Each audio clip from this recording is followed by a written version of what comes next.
The car was quiet. It was always quiet on Tuesday mornings. Sipho had learned that about her in the first month, that she did not fill silence the way most passengers did. She sat in the back seat and watched Atlanta move past her window, and she let the quiet be what it was.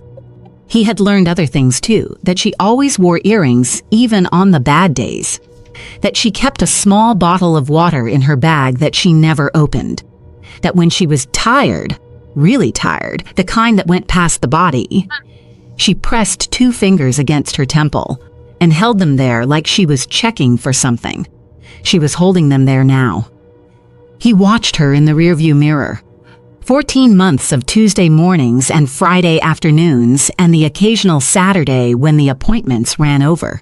He knew her face better than he knew most people's. "Rough night," he said. She lowered her hand, looked at his eyes in the mirror. "They called from the hospital," she said. He waited. "They said the donor list is getting smaller." She paused. "They said we need to start thinking about family." The man in the back seat beside her, the one who always sat on the left, who always booked this exact car, who had not missed a single Tuesday in 14 months, looked down at his hands. "Family," Sipho said. "I don't really have any." Her voice was even. She had made peace with the sentence a long time ago. "My mother passed 2 years ago.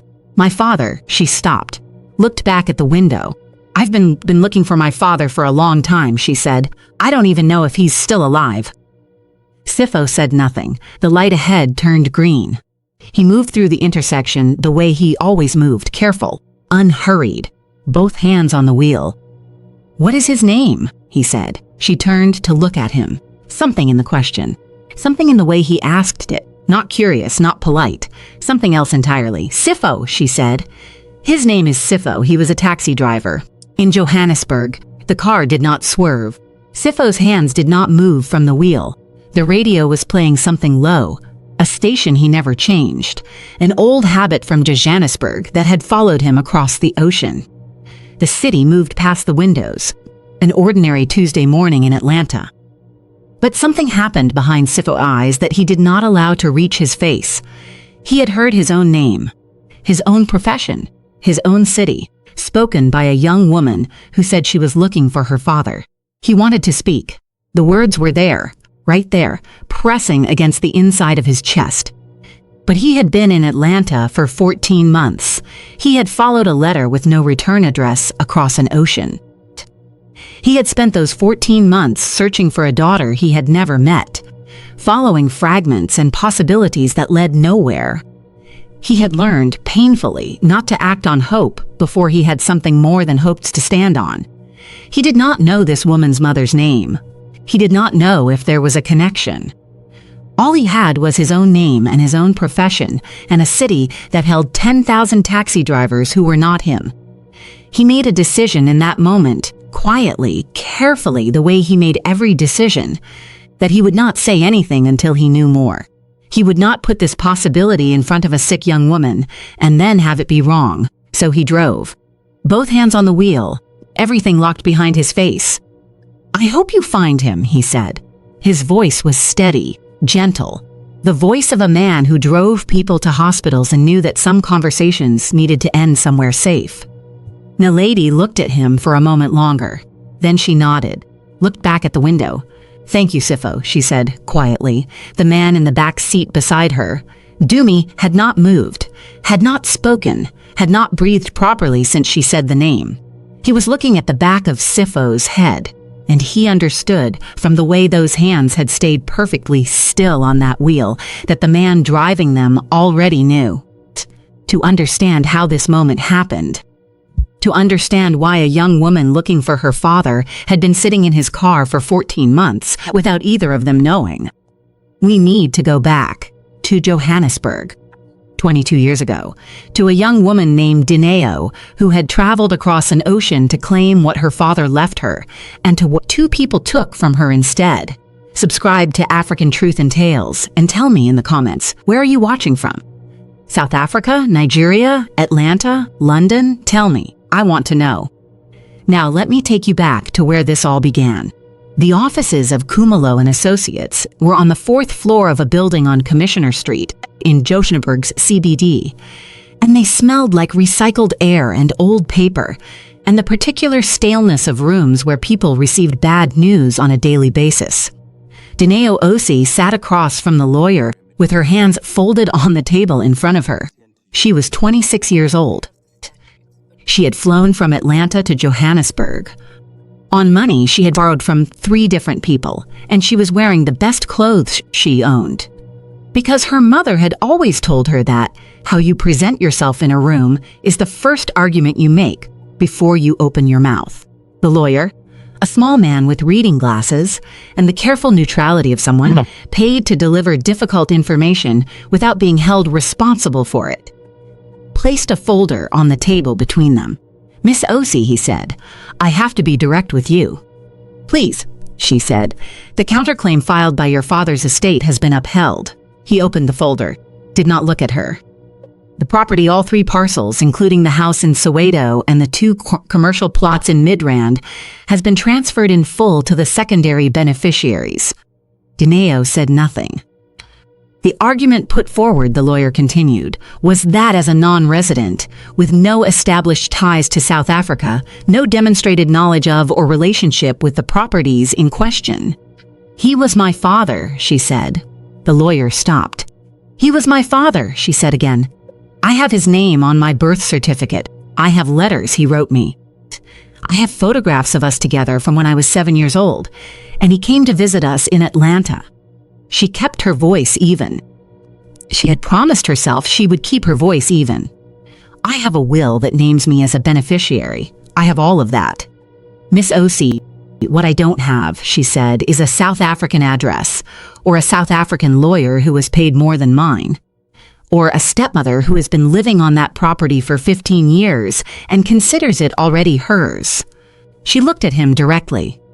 "Is that an accurate summary of what the counterclaim actually argued?" The lawyer took his glasses off, cleaned them, put them back on. "The ruling has been made," he said quietly. "An appeal is possible, but the cost—" "I know the cost."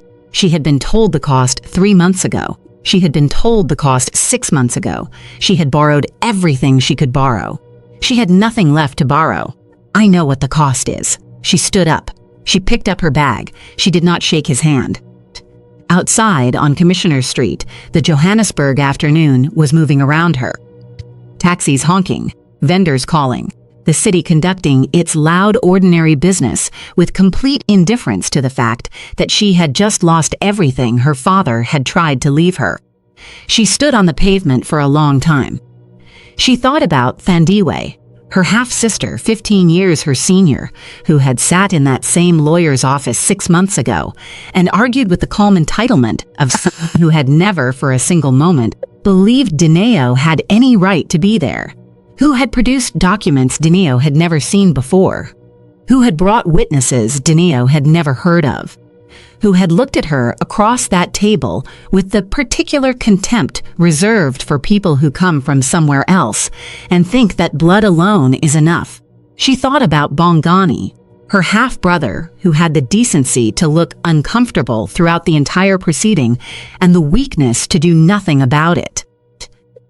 She thought about her father who had died and that the will he had written and signed and had witnessed would protect his firstborn child.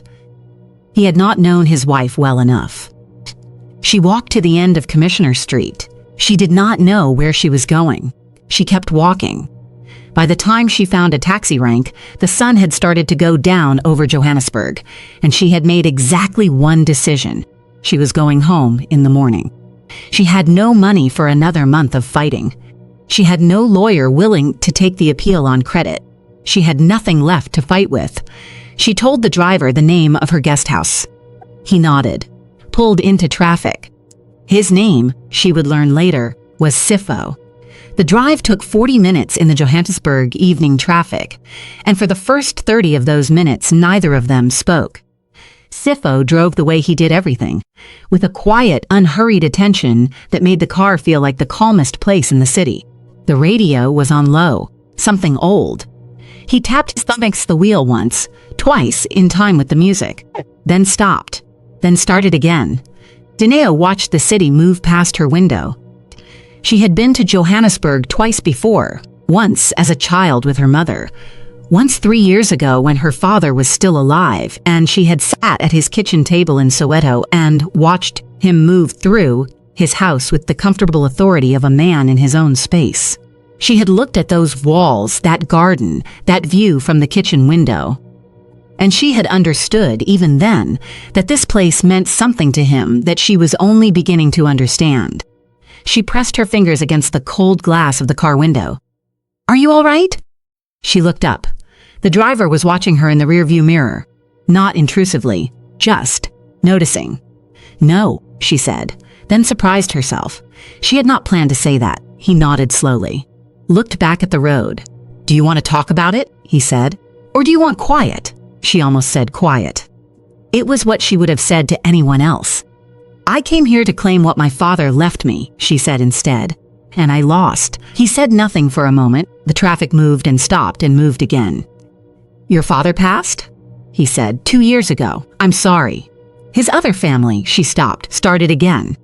"He had 2 children from his second marriage. I grew up in America. My mother was American." She kept her voice flat. She was not going to cry in a stranger's car. She had promised herself that too. "They argued that I was foreign, that I didn't belong to this place, that the will shouldn't stand." She looked at her hands in her lap. "And the court agreed with them." The driver was quiet for a long time. Then he said, "The court agreed with them. That doesn't mean they were right." She looked up at him in the mirror. "What they took from you," he said carefully, "that doesn't disappear because a judge said it belongs to them. What was yours is still yours. The paper changed. The truth didn't." She looked at him for a long moment. He was not looking at her. He was watching the road with that same quiet attention. But something about the way he had said it, without drama, without performance, just as a simple fact that he believed, reached somewhere she had been protecting very carefully for a very long time. "Thank you," she said. He glanced at her in the mirror, nodded once. They drove in silence for the rest of the way, but it was a different kind of silence than before. The kind that forms between people who have said something real to each other and do not need to add to it. He pulled up outside the guest house. She paid him. He gave her the change. Their hands touched briefly in the exchange. Just fingers, just a moment, and she looked up and found him already looking at her. "I hope tomorrow is better," he said. She almost said, "It won't be." Instead, she said, "Thank you for listening." She got out of the car. She stood outside the guest house for a moment after the car had pulled away, the Johannesburg night settling around her, and she felt, for the first time since she had landed in this city 6 weeks ago, something that was not quite grief and not quite anger. Something quieter than both. She went inside. She did not know she would see him again. She did not go to the airport the next morning. She told herself it was because she needed 1 more day to collect the last of her documents. That was partly true. The fuller truth was that she woke up in that guest house room at 6 in the morning and lay in the gray Johannesburg light and could not make herself get up and pack her bag and go back to Atlanta with nothing. She called a taxi, the same company. She did not ask for the same driver. She did not think about the driver at all when she made the call. But when the car pulled up and she got in and looked at the rearview mirror, Sipho looked back at her with the same quiet steadiness as the night before, and something in her chest shifted in a way she did not examine. "Where to?" he said. She gave him an address, a park she had read about. Somewhere to sit and think that was not a guest house room. He drove her there. He waited without being asked. When she came back an hour later, she got in without thinking about it as anything other than the natural continuation of something that had already started. They talked through the afternoon. Not about the inheritance. She was done with that, or she was trying to be. They talked about other things, about Johannesburg and Atlanta, about his work, her work. About his mother who had grown vegetables in a small garden in Soweto and made the best umkusho he had ever tasted. About her mother, who had come to South Africa once as a young woman and fallen in love with a man who was already promised to someone else and had never quite stopped loving him even when she should have. By evening, they were sitting in a small restaurant in Melville that he knew, and she was eating something she could not name, but that tasted like comfort. And she was thinking, quietly, in the back of her mind, that she had not felt this present in a very long time. She was not looking for anything. She was leaving in the morning. But that night, in that guest house room with the Johannesburg city, sounds coming through the window and a man beside her, whose gentleness felt like the only soft thing in a week that had been entirely hard. She stopped looking for nothing. One night. That was all it was. When she woke before dawn, she lay there for a long time listening to him breathe. She looked at the ceiling. She thought about Atlanta and the borrowed money and the closed legal file and the 3 parcels of property that now belonged to people who had never deserved them. She thought about how it would feel to say goodbye. She got up quietly. She dressed in the dark. She picked up her bag. She stood by the door for a moment. Then she left. She did not leave a note. She did not leave her number. She did not look back at him sleeping in that room in the pale Johannesburg pre-dawn, because she knew that if she looked back, she would stay longer than she could afford to. In every possible meaning of the word afford. She went to the airport. She went home. She did not know that she was already carrying something she had not planned to take with her. Johannesburg, 18 months ago. The letter arrived on a Thursday. Sipho came back from his last run of the evening, a couple from Sandton going to a restaurant in Rosebank, good tippers, quiet enough that he could think, and found it on the floor inside his door, slid under by the building manager who collected his mail when he was working. It had an Atlanta postmark. He did not know anyone in Atlanta. He stood in his small apartment in Johannesburg with the letter in his hand for a long time before he opened it. The apartment was quiet. It was always quiet. He had lived alone for 18 years, before he could properly explain why, even to himself. There had been women. There had been possibilities. But something had always stopped him at the moment, when stopping made the least sense, and he had long since stopped examining what that something was. He sat down at the kitchen table. He opened the letter. The handwriting was unsteady, the handwriting of someone writing through difficulty, letters that pressed too hard in some places and barely made it onto the page in others. He recognized immediately, without knowing why, that whoever had written this had written it at great cost. He read it once. He put it down. He sat at the kitchen table for a very long time. Then he picked it up and read it again. My name is Dineo Ose. 22 years ago, I was in Johannesburg for 1 week. You drove me in your taxi. You were kind to me on the worst night of that year. I have thought about you many times since then.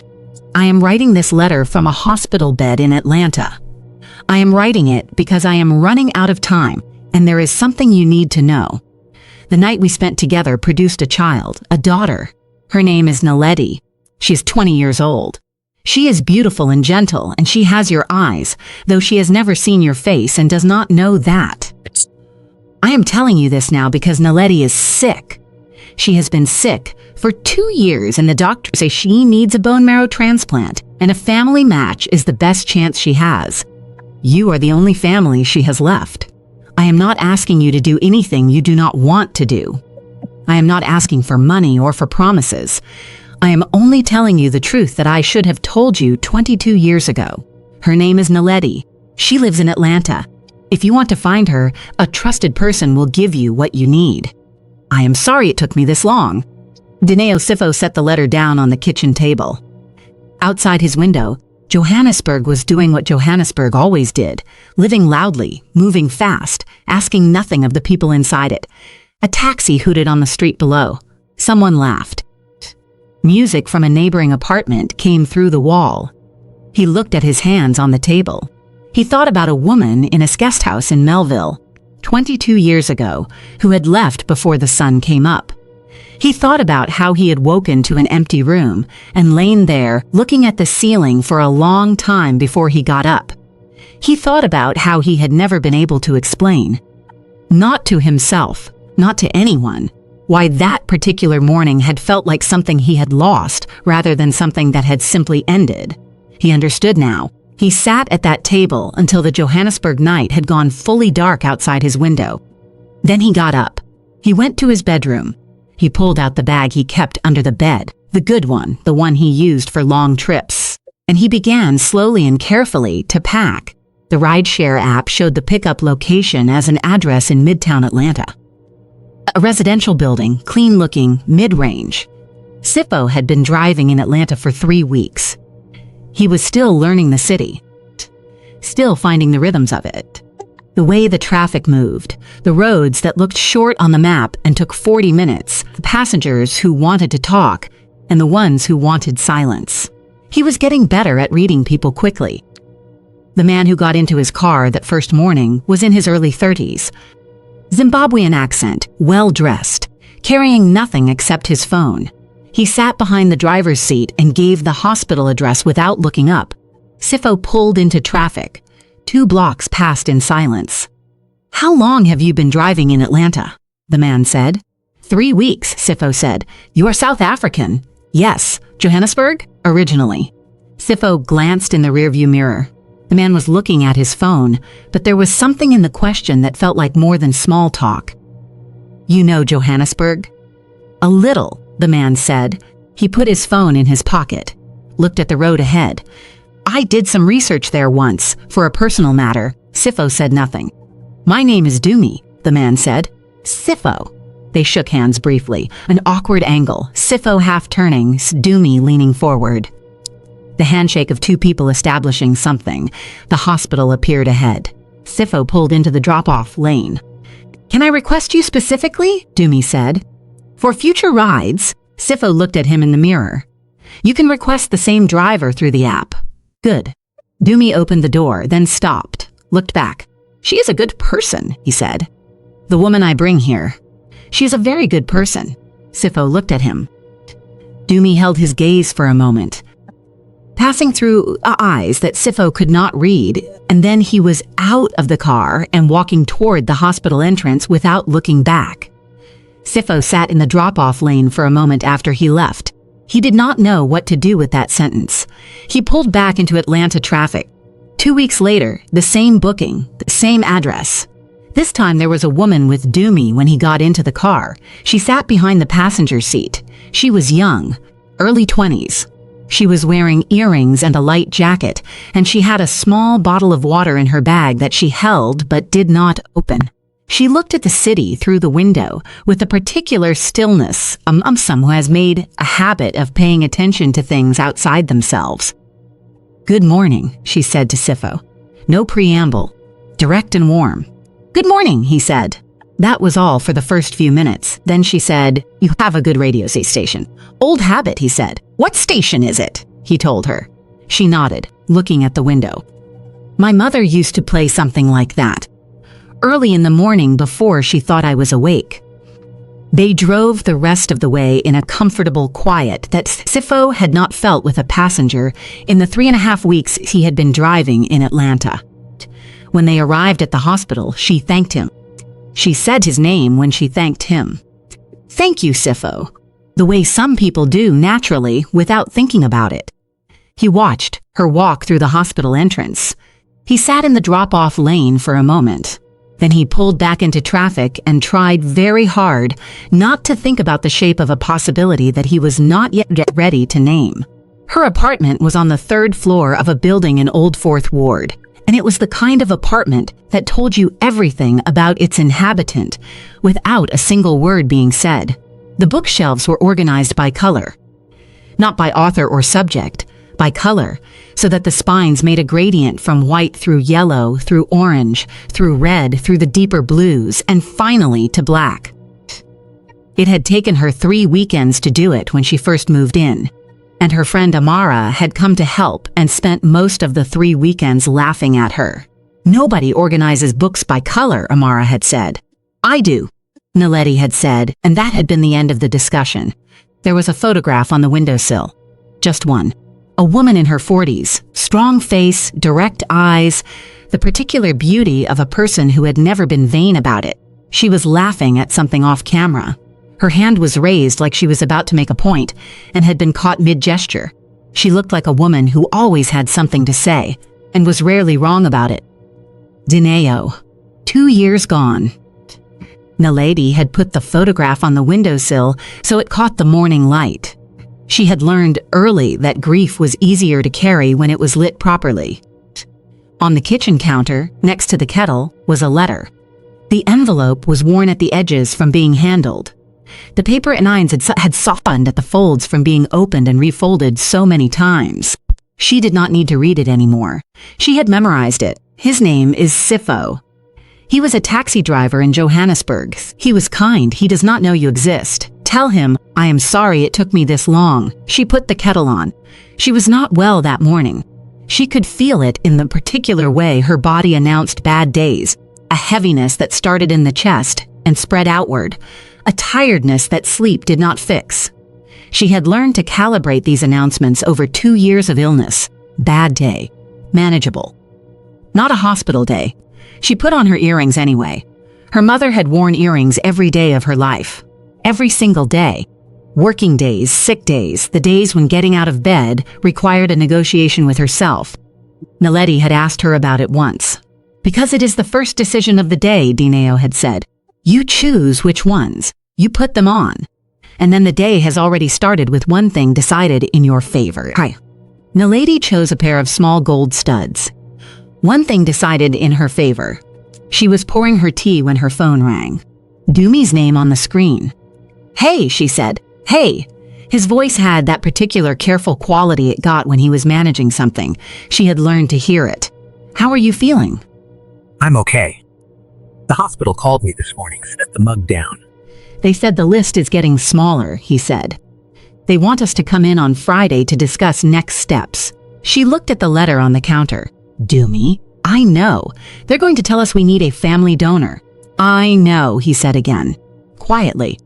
I know, Naledi. She picked up the mug, held it with both hands, the warmth of it. I've been looking, she said. Online.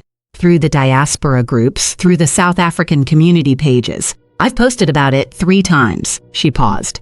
Nobody has come forward. Nobody recognizes the name. I know, he said. And then in a voice she could not quite read. We'll figure it out. She almost asked him what he meant by that. There was something in it. A weight behind the words that she did not have the energy to examine on a bad morning. I'll see you Friday, she said. I'll book the car, he said. She said goodbye and put the phone down.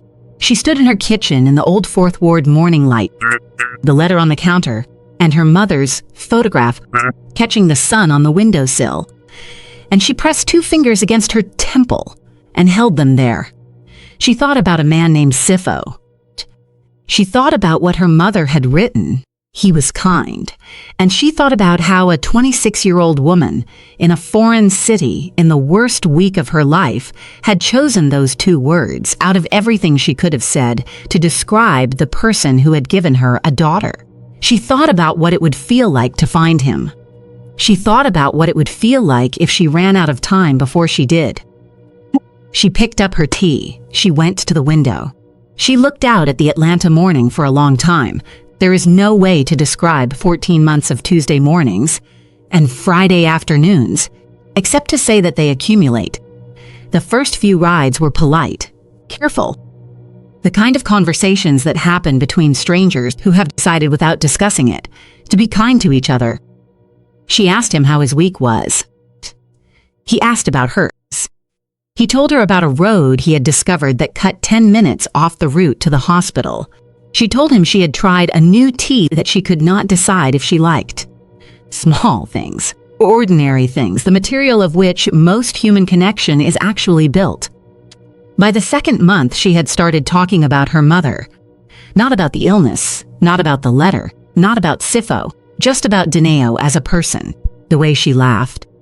The way she organized her kitchen with the precision of a woman who believed that order was a form of respect for yourself. The gusho she made on Sundays from a recipe she had learned from a South African woman she met in Atlanta 20 years ago and had never seen again. Sipho said, gusho. You know it, she said. My mother made it every Sunday, he said. Different recipe, same idea. She looked at him in the mirror. You're from Johannesburg? Originally, he said, Soweto. She was quiet for a moment. My mother went to Johannesburg once, she said. Before I was born, she talked about it sometimes. She said the city moved like nothing she had ever seen before. It does, Sipho said. She looked back at the window. He kept his eyes on the road. By the 4th month, she had told him about the illness. Not everything, just enough.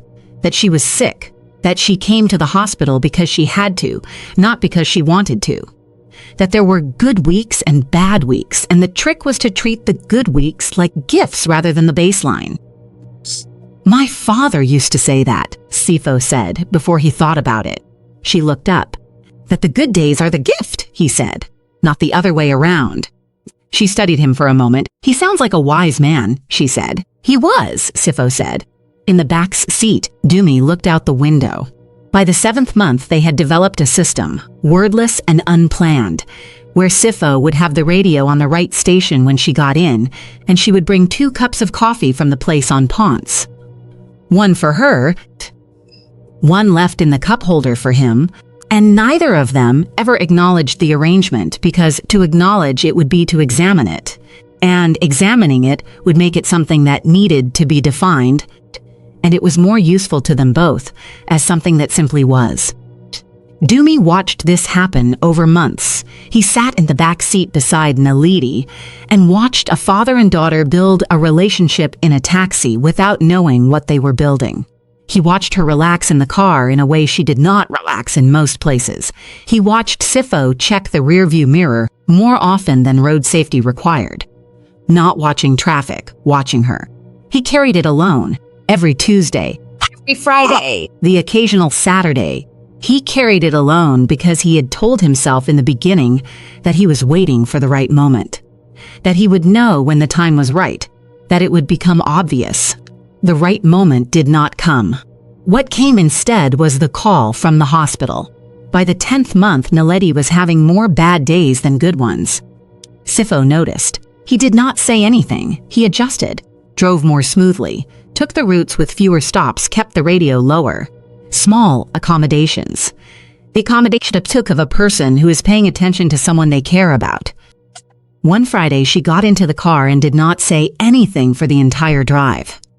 She sat with her hands in her lap and her eyes on the window and her 2 fingers pressed against her temple. And Sipho drove and said nothing and let the silence be exactly what she needed it to be. At the hospital entrance, he pulled up and stopped. She did not get out immediately. Sipho, she said. Yes. She was still looking at the window. Do you ever feel like, she stopped, tried again, like there is something you were supposed to do that you haven't done yet? And the time for doing it is getting shorter? He looked at her in the mirror for a long moment. Yes, he said. She nodded, got out of the car. He sat in the drop-off lane watching her walk through the hospital entrance. Dumi opened the car door and then paused. She's getting worse, he said to the back of Sipho's head. I know, Sipho said. Dumi got out. Sipho drove away. That evening, for the first time in 14 months, he sat at his kitchen table in his Atlanta apartment and took out Dineo's letter and read it again. The doctor's name was Dr. Anane, and she had the particular quality of someone who had delivered difficult news so many times that she had found a way to do it that was honest without being cruel, which is a harder balance than it sounds. She had asked Dumi to come in alone. Naledi was having blood work done. There was a narrow window. Dumi sat across from her in a small office with a window that looked out onto a hospital courtyard where a tree was losing its leaves in the October wind. We are running out of options, Doctor, Anane said. The unrelated donor list has not produced a suitable match. A matched family donor, sibling or parent, gives us the best chance of a successful transplant. I know, Dumi said. She has a father, he said. Dr. Anane looked at him. She has been looking for him, he said carefully. I have also been looking, for longer than she knows. He paused. I believe I have found him. The doctor was quiet for a moment. Mr. Moyo, she said, if there is a possibility of a family donor, I know. He stood up. He went to the window.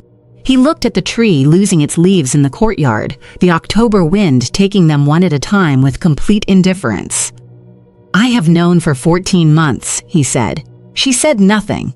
She waited. She was good at waiting. I was afraid, he said. It was the first time he had said it out loud. I was afraid of what would happen if I told her and it went wrong. If he wasn't really her father, if he didn't want to be found, if it broke something in her that she needed to keep whole. He turned from the window. I was protecting her. I understand, Doctor, Anane said, carefully, without judgment. Was I protecting her? He said. Or was I? He stopped. The doctor waited. She is running out of time, he said. Yes, Dr. Anane said. She is. Dumi looked at his hands. He thought about 14 months of Tuesday mornings, about the coffee in the cup holder, about the way she relaxed in that car, in a way she did not relax anywhere else, about the rearview mirror and the man who watched her in it more often than road safety required. He thought about a woman named Dineo who had written a letter from a hospital bed because she was running out of time and she did not want her daughter to run out of time too. He had understood the urgency of that letter from the beginning. He had simply been afraid. I need to make a phone call, he said. The call was not to Sipho. The call was to a South African property lawyer named Advocate Zinhle Malungu, who specialized in cross-border inheritance disputes and who had been retained by Dumi 6 months ago on Naledi's behalf without Naledi knowing. The documentation is complete, Advocate Malungu said when he called. The birth certificate, the original will, the South African court records from 22 years ago. We have everything we need to file. File it, Dumi said, Mr. Moyo. She needs to know her father, he said, and her father needs to know that what was taken from her mother is going to be returned to her. Both of those things need to happen now. File it. A pause. I will file within the week, Advocate Malungu said. Dumi ended the call. He sat in the hospital corridor for a long time. Then he picked up his phone again and booked a car. The driver assigned to the booking was Sipho Dlamini. Of course it was. The car was empty except for the two of them. Naledi was inside the hospital, a consultation that Dumi had deliberately not attended, leaving her with Dr. Anane and a social worker who would keep her for at least an hour. Sipho had pulled into a parking structure 2 blocks from the hospital. Not the drop-off lane, not the street. A proper park, engine off, the kind of stopping that meant something. Because Sipho had known when Dumi got into the car alone that this was not a regular ride. They sat in the parked car in the parking structure in the particular quiet of 2 men who both know that what comes next is going to change everything. Dumi spoke first. How long have you known? He said. Sipho looked at his hands on the steering wheel. Since the day she said my name, my profession, my city. He paused. I knew that day. I wasn't certain. But I knew. Why didn't you say anything? Because I could be wrong, Sipho said. Because she is sick. Because if I was wrong, he stopped. Why didn't you say anything? Dumi looked out the windshield at the concrete wall of the parking structure. I was afraid, he said. Sipho nodded slowly, as if that was the answer he had expected, as if he understood it completely. Her name is Naledi, Sipho said quietly. Her mother's name was Dineo. She came to Johannesburg 22 years ago to claim her father's estate. She lost. I drove her the night of her final defeat. He looked at the steering wheel. I woke up the next morning and she was gone. I didn't know why. I didn't know anything except that something had left that room that I didn't have a name for. Dumi said nothing. I got a letter 18 months ago, Sipho said. No return address. Atlanta postmark. The handwriting of someone writing through pain. His voice was steady. It was the steadiness of a man who has had 18 months to make peace with a thing and has made a kind of peace with it. The kind that still hurts, but no longer destabilizes. She told me about Naledi. She told me she was sick. She told me she was sorry it took her this long. Dineo, Dumi said. Dineo, Sipho said. The parking structure was quiet. A car passed on the level above them, tires on concrete, and then quiet again.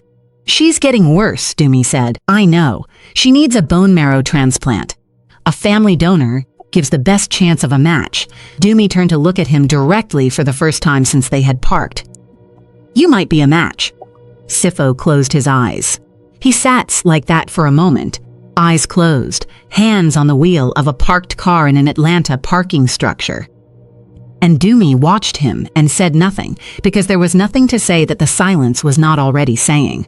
When Sipho opened his eyes, they were wet. He did not wipe them. He just sat with it. "She wants to find her father," he said. His voice was very quiet.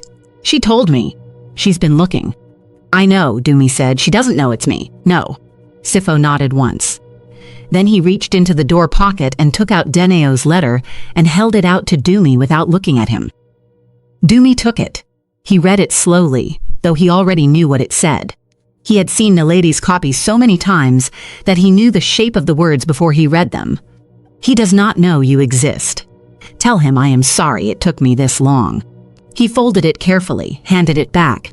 Sipho put it in his shirt pocket, against his chest, where he had kept it for 18 months. "I need to go to her," he said.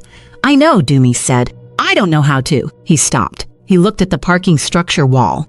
He was a man who drove people to difficult places for a living, and he did not know how to drive himself to this one. "I have been driving her for 14 months, he said. "She has sat in my car and told me things. She said her father was kind. Her mother told her he was kind." His jaw tightened. "She has been in my car telling me her father was kind, and I have been sitting at this wheel." He stopped. Dumi put a hand on his shoulder. Sipho looked at it. Then he straightened. He took a breath. He put both hands back on the wheel, the gesture of a man who drives, who has always moved forward, who will move forward now. "Which floor?" he said. "Third," Dumi said. "Room 12. Sipho started the engine. He did not rush. He parked the car properly, in a legitimate space, paid for the ticket, folded the receipt into his pocket out of pure habit. He walked through the hospital entrance at the same pace he walked everywhere. He took the elevator to the 3rd floor. He found the corridor. Room 12. He stood outside the door for a moment. He thought about a woman who had left a guest house room before dawn 22 years ago and had not looked back. He thought about a letter pressed against his chest. He thought about 14 months of Tuesday mornings and a cup holder with a coffee in it and a radio station playing something old. He thought about the first time she had thanked him and said his name. "Thank you, Sipho." He pushed open the door. She was in the bed by the window. She had the small bottle of water from her bag, the one she never opened, in her hand, turning it slowly. She was looking out the window at the Atlanta afternoon, the October sky going from blue to the first suggestion of gray. She heard the door and turned. She looked at him. He stood in the doorway. For a moment, neither of them spoke. She had the expression of someone trying to work out why a thing that is familiar is appearing in an unexpected place. "Sipho," she said, confused, not alarmed, just trying to understand. He came into the room. He pulled the chair beside the bed closer and he sat down in it, and he sat the way he always sat, straight, unhurried, giving the moment the respect it required. He looked at her.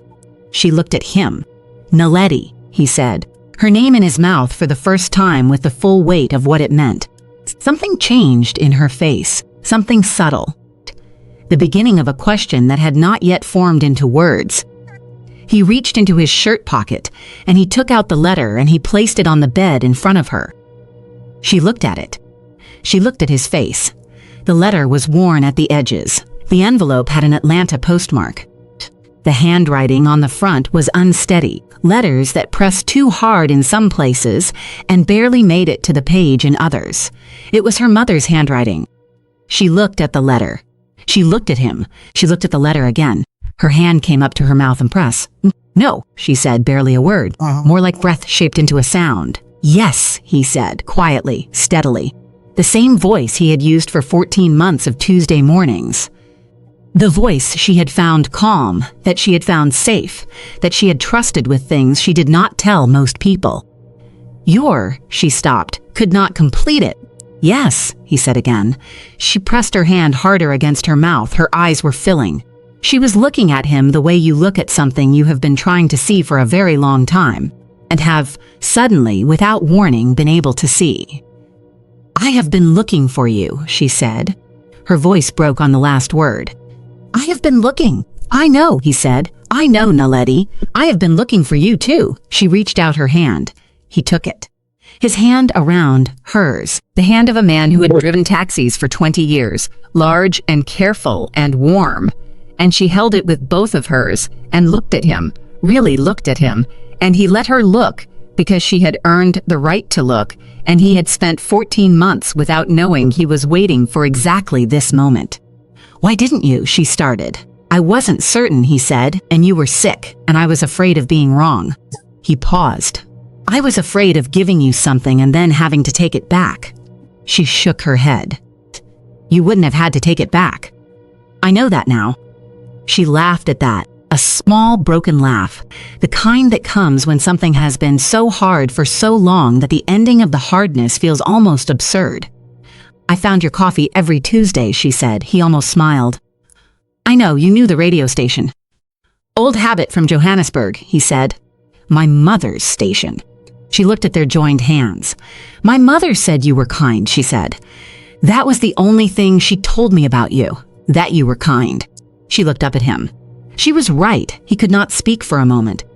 "She was a remarkable woman," he said when he could. "I only knew her for 2 days, but she was remarkable." The lady nodded. Her tears were falling now, not dramatically, not with heaving sobs, just steadily. The tears of someone who has been holding something for a long time and has finally been given permission to put it down. "I'm scared," she said quietly. "I know. They said I need." "I know," he said. "I'm going to be tested. Today if they'll do it. This afternoon." He squeezed her hand. "We don't know yet, but we are going to find out. And if I am a match, Naledi, if I am..." He stopped, steadied himself. "You are not going to go through this without family beside you.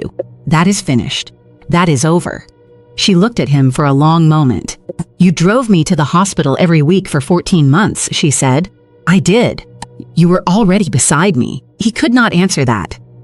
He simply held her hand and looked at his daughter for the first time in 21 years of her life, and the Atlanta afternoon light came through the hospital window and fell across both of them, and neither of them said anything for a while, because there was nothing to say that the holding of hands was not already saying more completely. Sipho was tested that afternoon. Dr. Ane moved quickly, with the particular efficiency of a doctor who has been waiting for a development like this and has her protocols ready. Blood was drawn, samples processed. The results would take several days. Sipho sat in the hospital waiting area while Dumi sat beside him, and neither of them spoke very much.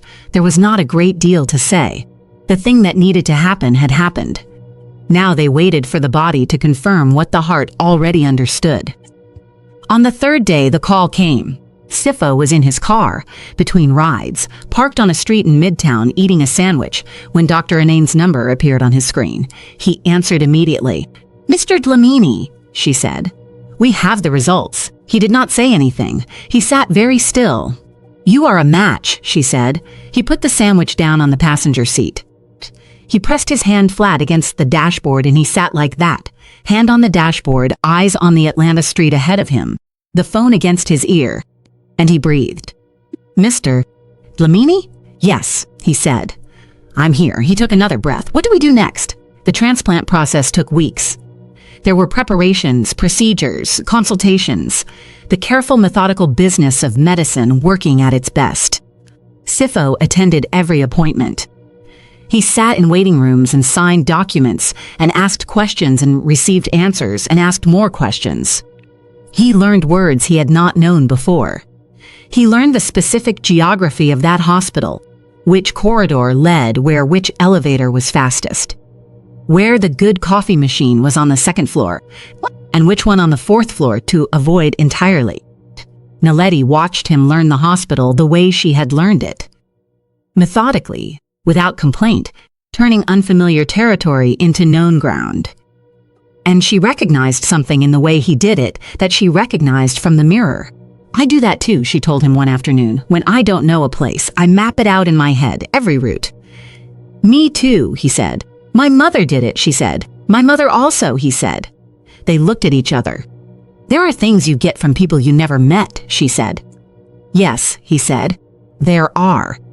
While the medical process moved forward in Atlanta, something else was moving in Johannesburg. Advocate Zinla Mahlangu filed the papers on a Tuesday, the same Tuesday, though none of them planned it that way, that Sipho was tested for compatibility and the results confirmed him as a match. The papers arrived at the offices of Thandiwe Dlamini Khumalo. She had married well, Thandiwe, a lawyer's son, and had spent 22 years building a comfortable life on the foundation of what she had taken on a Thursday morning. Her assistant brought them to her desk. She read the cover letter once, set it down, read it again. On behalf of Naledi Osi, only child and sole heir of the late Dineo Osi, firstborn child of the late Meshach Osi, we hereby submit a formal claim for the restoration of the 3 parcels of property transferred in the estate proceedings of 22 years ago. She called her brother. Bongani answered on the second ring. "Have you received something?" she said. A pause. "Yes," he said. "Don't speak to anyone until I." Thandiwe. His voice was different from the last time they had spoken about this. 22 years ago, he had been uncomfortable, uncertain, easily led. He sounded now like a man who had been uncomfortable for 22 years and had run out of the energy required to keep pretending otherwise. "Thandiwe, we always knew this day might come. It is not." "We took what was hers," he said. "We both know what we did. I followed you because you were my sister and I was weak. I have known every day since then what we did." A long pause. "Maybe it is time," Thandiwe did not respond. She sat at her desk in her Johannesburg office, the papers in front of her, the life she had built on someone else's inheritance arranged around her in the form of photographs and certificates, and the view of a city she had always moved through with confidence. And she felt, for the first time in 22 years, the ground shift beneath it. Naledi was discharged from the hospital on a Friday. Not fully recovered. Recovery from a bone marrow transplant is measured in months, not days, but stable, improving. Out of the critical phase and into the long, careful work of getting better. Sipho drove her home. Of course he drove her home.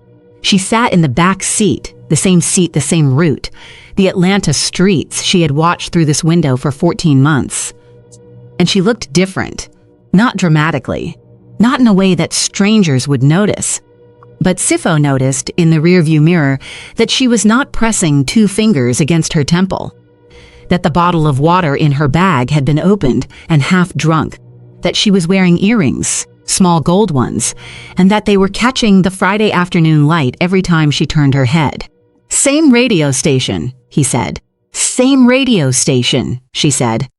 He reached forward and turned it on. She leaned her head against the window, watched Atlanta. Her city, her whole life, the only country she had ever really known. Moving past her the way it always had, with complete indifference to what she was carrying, and complete indifference to the fact that what she was carrying had changed. She had a father now. She had a father who had driven her to the hospital every week for 14 months, who had kept the right radio station, who had let her silence be what it was, and her bad days be what they were, and her good days be gifts, and never asked her for anything except the fare at the end of the ride, who had given her his blood. "Sipho," she said. "Yes, what will you do, now that you don't have to drive me anymore?" He looked at her in the mirror. "What makes you think I'm not going to drive you anymore?" She almost laughed. "I'm getting better. I won't need hospital rides." "There are other places to go," he said. "Groceries. The bookshop you mentioned. The one in Little 5 Points. Wherever else you want to go." He paused. "I have been in Atlanta for 14 months and I have seen very little of it. You could show me." She looked at him. "You want me to show you Atlanta? You have lived here your whole life," he said simply. "I have a car." She was quiet for a moment. "That is possibly the least dramatic way anyone has ever suggested spending time with their newly discovered daughter," she said. "I am not a dramatic person," he said. "No," she said. "You're not." She looked back at the window. "Okay," she said. "I'll show you Atlanta." He nodded, kept driving. In the front seat, the radio played something old. Something from Johannesburg, from his mother's kitchen. From a country she had never been to. That was half of everything she was. She listened to it. She thought about her mother, who had sat in this man's taxi 22 years ago, on the worst night of a bad year, and had been given, without knowing it, the best thing that had ever happened to her. She thought about Dumi, who was at her apartment right now, she knew, because he had texted to say he was bringing food and was not taking no for an answer. Dumi, who had carried this for 14 months alone, who had searched for a year before he found Sipho, who had sat in the back of this car every Tuesday and every Friday, knowing what neither of them knew, because he loved her, and he did not know how to do love in any way except completely. She would talk to him tonight about all of it. Dumi was in the kitchen when they arrived. He had the key she had given him 18 months ago, that he treated with the careful responsibility of someone who understood the difference between a key that is given and a key that is earned. He had made jollof rice. He did not explain why. He did not say it was her mother's recipe, though it was. Naledi had taught him from memory, step by step, on a Sunday afternoon 6 months after they met, because she said everyone who was going to be in her life needed to know how to make it properly. He set it on the table and he looked at Sipho. Sipho looked back at him. Something passed between them. The particular acknowledgement of two men who have both been, in their different ways, protecting the same person for a long time, and are now able, finally, to put that weight down. "Sit," Naledi said to both of them. "Both of you. Sit down." They sat. She served the rice. She put a bowl in front of Sipho, and she watched him take the first spoonful, and she watched his face as the taste reached him. Something crossing it that was not quite recognition, and not quite memory, but something between the two. The specific flavor of a recipe that had traveled from South Africa to Atlanta, in the mind of a woman who had sat in this man's taxi 22 years ago, and brought home more than she knew. "My mother's recipe," she said. He looked at her. "She learned it," Naledi said, "from a South African woman she met in Atlanta. Years ago, she never told me who." Sipho set his spoon down. He looked at the bowl of rice. He looked at his daughter sitting across the table from him in an apartment in Old Fourth Ward, Atlanta, with her small gold earrings catching the evening light. And he thought about a guest house in Melville and a 2-day conversation and a recipe his own mother had made every Sunday, and how things travel between people in ways that cannot be planned or predicted or explained, only received. "It's good," he said. Naledi smiled. "It's supposed to be," she said. In Johannesburg on a Thursday evening, Bongani Ose sat across from his sister in the kitchen of the house in Soweto that should have been half of something it was never allowed to be. Thandiwe had not spoken since he arrived. She was looking at the papers from Advocate Malangu, spread across the kitchen table, every document in order, every signature verified, every legal thread connecting Naledi Ose to Meshach Ose's estate clean and unbroken. "We can fight it," she said finally. Bongani looked at her. "We can file a counter, Thandiwe." His voice was tired. 22 years tired. "We stole from a 26-year-old woman who had come across an ocean to claim what her father left her. We used lawyers and paperwork and the fact that she lived somewhere else and didn't have enough money to keep fighting." He paused. "And she had a daughter who got sick, who almost died."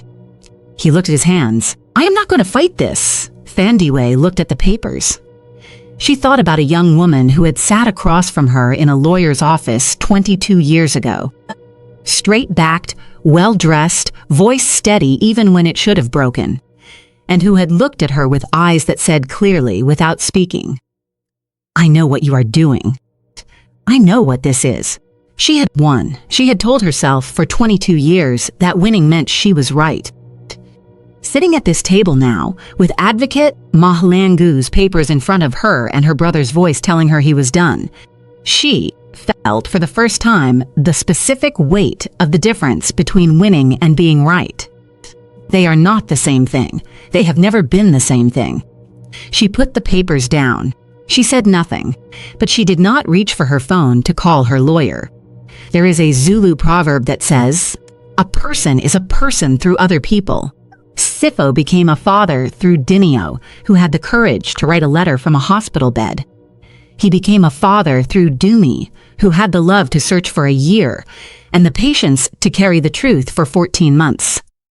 He became a father through Naledi, who had the grace to trust a taxi driver with her silence and her bad days, and the small bottle of water she never opened. and Naledi became a daughter, fully finally, with family beside her. Through all of them, through a mother who left before dawn but left a letter, through a neighbor who loved her completely enough to do something she would never have asked him to do, through a father who drove her to the hospital every week for 14 months and kept the right radio station and did not ask anything of her except what she was willing to give. We spend so much of our lives looking for the things we need in the places we expect to find them. We place advertisements and make phone calls and post on community pages and send messages into the void. We look forward and we look outward and we look everywhere, except at the person who has been sitting at the wheel of our car for over a year, asking us how our week was, and letting our silence be what it was, and checking the rearview mirror a little more often than road safety requires. Sometimes what we are looking for has already found us. Sometimes the person we need has been driving us to the place we need to go, quietly and without fanfare, for longer than we knew we needed them. Naledi found her father. He had been driving her all along. Subscribe to African Truth and Tales. We tell stories like this every week. And tell me in the comments, have you ever found something you were looking for in a place you never thought to look? Tell me. I read every single one.